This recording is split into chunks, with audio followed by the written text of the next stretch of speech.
momento para hacer ese balance. No se me ocurre con nadie mejor hacer ese balance que con don Felipe de Basa, profesor universitario, entre otros lugares de una universidad que yo creo que ya no queda una piedra en pie, que es la Universidad Taras Shevchenko de Kiev. Muy buenas tardes. Buenas tardes. Gracias por estar con nosotros aquí. ¿Qué conclusiones ha sacado usted del discurso largo, por cierto, de Putin esta mañana? Bueno, cuando comenzábamos aquí a hablar de este tipo de cuestiones, porque la guerra empezaba, dijimos que había dos alternativas, que fuera una guerra corta o que fuera una guerra muy larga que corría riesgo de quedarse anquilosada. Y ya vamos camino de ver que la guerra es larga y que está enquistada. Lo que hemos visto en este año es que Putin le hemos dado por muerto varias veces, hemos dicho que tenía enfermedades, pero lo cierto es que a día de hoy Putin está fuerte y lo que yo destaco de este discurso es que ha construido ya y ha afianzado un relato que no tenemos en Occidente. Aquí estamos comprando los relatos internacionales, lo que viene de Estados Unidos, la globalización, etcétera, pero no hay un relato como el que está construyendo Putin. Y este relato es económico, toca a las familias, al modelo de sociedad, está intentando decir a los rusos que andan fuera del mundo que se vengan otra vez para Rusia porque les van a tratar muy bien. Por lo tanto, si está construyendo un relato Putin, lo que volvemos es a una nueva Guerra Fría, que sería la Guerra Fría versión 2.0, a un enfrentamiento entre Oriente y Occidente y volvemos a una construcción del mundo global en tres mundos. Los aliados de Estados Unidos, de la OTAN, de las organizaciones militares en este sentido. Dos, los países que están en el entorno de Rusia. Y tres, una serie de países no alineados que van a jugar con uno o con otro en función de esos intereses. En el entorno de Rusia están algunos países claramente comprados y otros claramente influidos. Correcto. O sea, amenazados. Correcto. Claramente comprados, claramente influidos. Por su propia voluntad, pues China y pocos más. Bueno, China y muchos países en Oriente Medio, tenemos países en el Golfo Pérsico y luego, claro, cuando hablamos de lo económico, los españoles tenemos que ser conscientes de que estamos pagando la guerra. ¿Cómo? Pues pagando la energía más cara, con una inflación galopante, con un alimento, porque claro, es que sube el petróleo, sube el trigo, sube el grano, sube la carne, aunque luego te dicen que no comamos carne, que no comamos no sé qué, que comamos grillos y gusanos, pero al final todo sube y todo esto es un suma y sigue. Y esto, lejos de tener una solución, lo que estamos viendo es que ambos bandos están afianzándose en su relato y en su... Perdón, Rusia se está afianzando en su relato y Occidente se está afianzando en ese papel de salvador de la humanidad. El tejido con el que teje su relato Putin, algo de religioso, algo de mítico. Rusia es invencible, no la ha vencido nadie. No sé si han sacado a pasear a Napoleón o a Hitler en esta ocasión, pero sí que es verdad que en esos dos episodios de su historia fueron invencibles. Somos muy fuertes económicamente hablando y bueno, esta guerra la tenemos que llevar hasta el final, hasta su última consecuencia y naturalmente la vamos a ganar. Correcto. Yo he señalado, he reflejado en el tema económico varios ejes, economía y finanzas. Uno es que están diciéndole a la gente que van a empezar a usar sus ahorros. ¿Para qué? Usted imagínese que mañana el gobierno de un país furfistán imaginario dicen que van a usar los ahorros de la gente que ha ahorrado ¿para qué? Es decir, para seguir con este conflicto. Hay vectores de desarrollo siguiendo los modelos de las políticas del presidente chino Xi Jinping de la nueva ruta de la seda para crear corredores logísticos entre países amigos, lo que usted decía, ir construyendo y tejiendo esa red de países amigos. En cuanto a los negocios, se ha modificado el Código Penal para favorecer la iniciativa privada, es decir, ya le están diciendo al mundo, además de que los propios rusos que están fuera y que han sido embargados según Rusia porque no son amigos, vénganse a casa, que quien no le guste el mundo occidental se venga a Rusia, que aquí va a poder hacer negocios. Por tanto, vivimos en un Occidente vivimos en un Nuevo Oriente después de 1989/1991-92, pero que recuerda mucho a lo de la Guerra Fría. Y esto nos lleva ¿a qué? A que la globalización empieza a no ser algo que guste en el escenario internacional. Vemos por un lado cómo se están tejiendo nuevas fronteras, nuevos muros, vemos por otro lado cómo en teoría mundo libre, mundo democrático, hay muchos partidos políticos que están diciendo usted no se va a poder mover 15 kilómetros más allá de su casa, usted va a tener que usar toda la bicicleta, no se va a... Entonces, ¿qué es lo que va a construirse en el mundo de la próxima sociedad?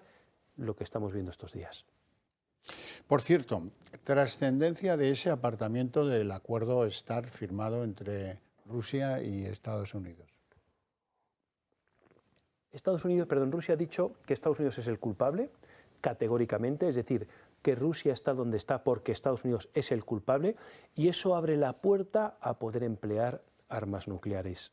También hemos dicho en algunas ocasiones que las armas nucleares no son entendidas como las bombas de Hiroshima y Nagasaki, sino que son armas tácticas que caen en unos determinados lugares, que lo que hacen es inutilizar por miles de años pues espacios muy concretos de 1 o 2 kilómetros cuadrados, pero en cualquier caso eso sí que infunde terror, infunde miedo, y eso ya está en el escenario, es decir, el poder abrir el conflicto a las armas nucleares, y a ella sí que puede pasar cualquier cosa.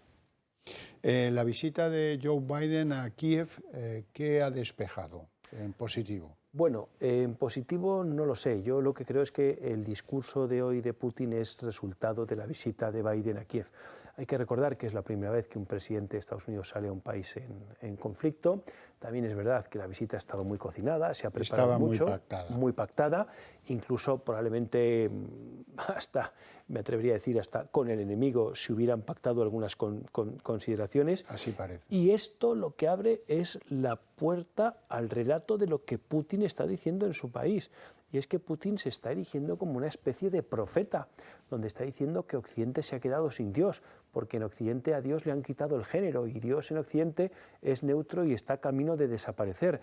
Entonces, la visita de Biden a Kiev, según esto que estamos comentando, podría beneficiarle al propio Putin, por eso la ha permitido, porque mientras Putin tenga enfrente a ese enemigo que va magnanizándose y va haciendo acciones propagandistas o propagandísticas, Putin puede seguir en la construcción de su relato para sus 150 millones de ciudadanos.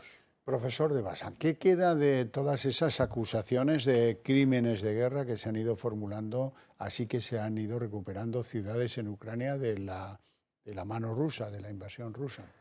Bueno, esto es un aspecto aparte, esto ya es derecho internacional y yo creo que va a quedar en nada. Lo que sí que es verdad que igual que hay otros muchos países, nos encontramos países que se llaman a sí mismos democracias, pero que no lo son, con dirigentes que están archiplurimegaforrados, pero que no pueden salir de ese país y que lo que le gustaría es ir a disfrutar de ese dinero en Miami o incluso en Madrid y no pueden salir. Eso es lo que va a pasar cuando esto acabe. Por eso volvía, os decía antes, y hablaba de ese nuevo telón figurado, telón de acero, cortina, porque se están creando bloques en el mundo. Y ojo que esto va a pasar para los dirigentes rusos, pero no sabemos si también pasará para un señor de Murcia que mañana va a Moscú, que decide aprovechar las oportunidades de la guerra e invierte en no sé qué empresa, y luego desde Occidente le dicen, bien, usted ha ido allí, ya no vuelva por aquí, que aquí ya no vuelve, no sale de allí. Bueno, pues sí que está la cosa bien. Por cierto, ¿qué le llega a usted de Ucrania, de la gente que, por ejemplo, compartía con usted la universidad? ¿Cómo están esos ánimos? Vemos mucho a Zelensky, pero no vemos a la gente cómo lo está pasando. Con altibajos, con hartazgo, cansados, y lo que estoy teniendo en mi entorno, en el entorno de la gente con la que yo hablo, es que están tan hartos que les da igual, o sea, que prefieren ya volver a Ucrania y normalizar la situación, normalizar la guerra, el decir, bueno, pues yo vivo en una ciudad, mañana intento venir aquí a su cadena de televisión, yo vivo en otra parte de la ciudad y si cae una bomba y no puedo salir de mi casa, pues le mandaré a usted un WhatsApp y diré, don Xavier, no llego porque ha caído una bomba y no funciona el metro. Eso al final lo que hace es normalizar la situación y convives con este tipo de situación. Claro, que es una situación muy dura y que nuestros abuelos o la gente que recuerde las conversaciones de los abuelos tendrá en mente. Muy difícil acceso a la comida, conseguir 1 kilo de pollo es una aventura, conseguir frutas y legumbres es una aventura, conseguir un ratito de electricidad, porque claro, el móvil funciona, pero funciona a ratos. Ahora hay luz, ahora no hay luz, ahora hay internet, ahora no hay internet. Entonces, todo es una aventura, no tenemos modelos de vidas normales. La cuestión, el problema es que si eso se normaliza, será un conflicto más de los normalizados y enquistados en el planeta. ¿Y todo esto para qué sirve? Bueno, para que se vacíen los depósitos de armas, para que la industria del complejo industrial militar pues vuelva a fabricar otro tipo de armas que no tienen por qué ser más destructivas, sino que tácticamente pues son más adecuadas a unas cosas o a unos puntos a otros. Probablemente industrias como, por ejemplo, el tema de los drones estén alcanzándose innovaciones brutales, porque, como he dicho en otras ocasiones, los cielos de Ucrania están llenos de drones por las noches, no se sabe si de unos, de otros o de quiénes, pero claro, todo esto al final pues son escenarios de algo más. ¿Qué va a terminar cuando esto termine? Si es que termina, ¿qué va a pasar? Pues que la industria militar habrá subido 3 peldaños. Don Felipe de Basa, no sabe qué disgustos nos ha traído hoy, cuántas cosas en las que pensar, tan inquietantes, por cierto, se lo digo. Muchísimas gracias por venir, como siempre ha sido un placer.